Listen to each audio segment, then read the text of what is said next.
পারমাণবিক বিদ্যুৎ কেন্দ্র সেই শুধু কুষ্টিয়া ঘুরে মানে রাজবাড়ি কুষ্টিয়া হয়ে লালন শাহ এবং রবীন্দ্রনাথের কুঠির বাড়ি ঘুরে অবশেষে আমরা আসছি হার্ডেন্স ব্রিজ, কুষ্টিয়া হার্ডেন্স ব্রিজ, যাকে বলে আবার কেউ পাবনা হার্ডেন্স ব্রিজ বলে।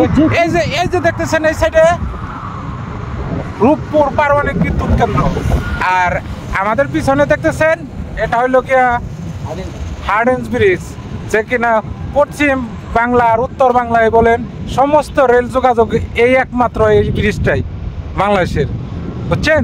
আর এই জায়গায় আসছি ঢাকা থেকে, এত জায়গা 200-250 কিলোমিটার ঘুরে আরো 200 কিলোমিটার পর জার্নি করতে হবে। তারপর এই জায়গায় একটু রেস্ট যদি না নেই আর কিছু ছবি কিংবা ভিডিও না করি তা কি ভালো দেখা যায়?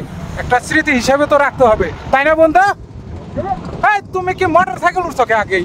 আর এই যে আমাদের সাথে আরেকজন আছে আমার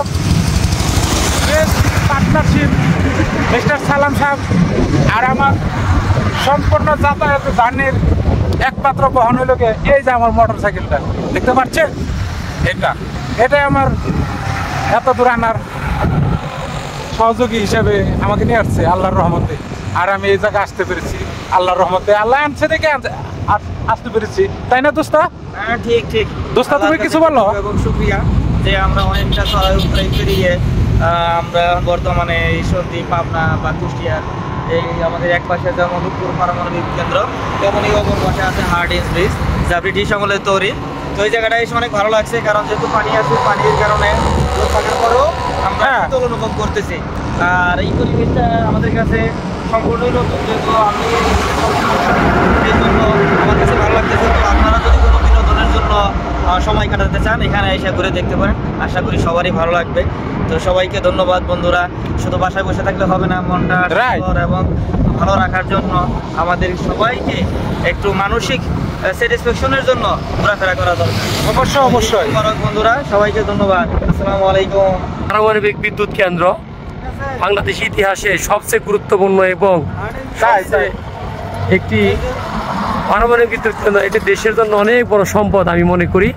হয়তো কিছুদিনের মধ্যে এটি তার পূর্ণ